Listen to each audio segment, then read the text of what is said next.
चारों ओर हरियाली ही हरियाली थी। धरती की सुंदरता को देखकर माता लक्ष्मी अत्यंत प्रसन्नचित हुई और भगवान विष्णु को दिया वचन भूल गई। माता लक्ष्मी धरती को देखती देखती कब उत्तर दिशा की ओर देखने लगी, उन्हें पता ही नहीं चला। धरती का वातावरण देखने में कितना मनमोहक है और वो फूलों से भरा खेत। ये तो कितने सुंदर फूलों से सजा हुआ है। मैं ये फूल यदि तोड़ लूं? उत्तर दिशा में माता लक्ष्मी को एक बहुत ही सुंदर फूलों का खेत नजर आया और उसी तरफ से खुशबू के साथ बहुत ही सुंदर सुंदर फूल खिले थे। ये एक फूलों भरा हुआ खेत था। माता लक्ष्मी बिना सोचे समझे उस खेत में चली गई और एक सुंदर सा फूल तोड़ कर ले आई। जब माता लक्ष्मी भगवान विष्णु के पास वापस आई तो भगवान विष्णु की आंखों में आंसू थे। ये देखिए स्वामी, कितना सुंदर फूल है। अरे स्वामी, आपकी आंखों में ये आंसू क्या हुआ स्वामी? क्या मुझसे कोई गलती हुई है? बताइए स्वामी। देवी लक्ष्मी, आप मेरा वचन याद नहीं रख पाई। शर्त के अनुसार आपको उत्तर दिशा में नहीं देखना था और साथ ही साथ आपको ये भी सोचना था कि किसी की कोई भी वस्तु को कभी भी किसी से बिना पूछे नहीं लेना चाहिए। स्वामी, मुझसे भूल हो गई, मुझे क्षमा कर दीजिए।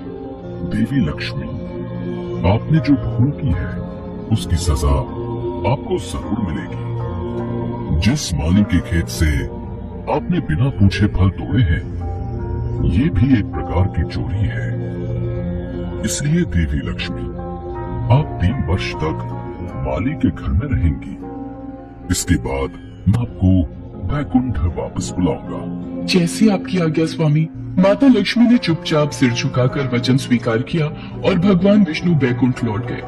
माता लक्ष्मी ने एक गरीब लड़की का रूप धारण कर लिया। खेत के मालिक का नाम मोहन था। अपने 2 बेटे और 3 बेटियां थी। सभी उस छोटे से खेत पे काम करके किसी तरह से गुजारा करते थे। खेत के पास ही मोहन की झोपड़ी थी। माता लक्ष्मी मोहन की झोपड़ी में जाती है। लड़की को देखकर पूछता है, तुम कौन हो और इस समय तुम्हें क्या चाहिए? मैं तुम्हारी क्या मदद कर सकता हूँ? मेरा नाम लक्ष्मी है। मैं एक गरीब लड़की हूँ। मेरी देखभाल करने वाला कोई नहीं। मैंने कई दिनों से कुछ भी नहीं खाया। मुझे कोई भी काम दे दो और मैं तुम्हारे घर का काम भी कर दिया करूँगी। बस मुझे अपने घर में एक कोने में आसरा दे दो। मोहन बहुत ही बढ़िया आदमी था। उसे लड़की पर दया आ गई।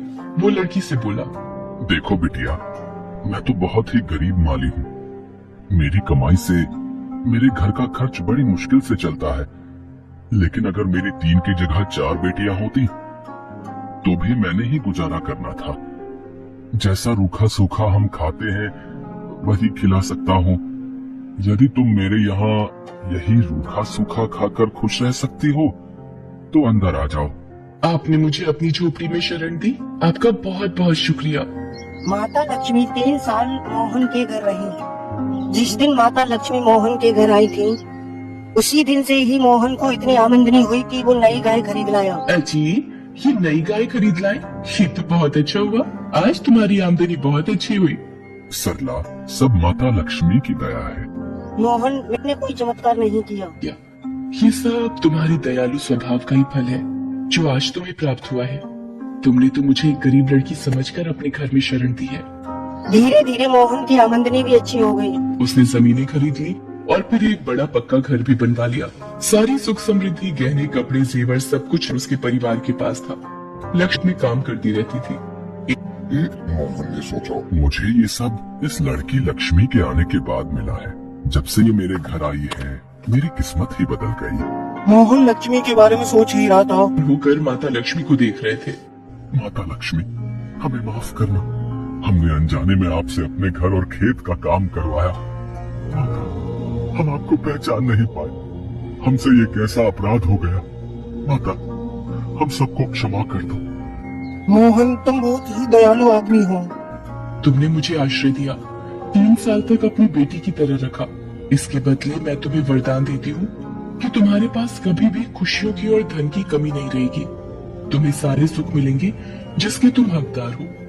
मोहन को और उसके परिवार को आशीर्वाद देकर चले जाती हूँ। तो लक्ष्मी अपने स्वामी भगवान विष्णु के द्वारा भेजे रथ में बैठकर वैकुंठ चली जाती।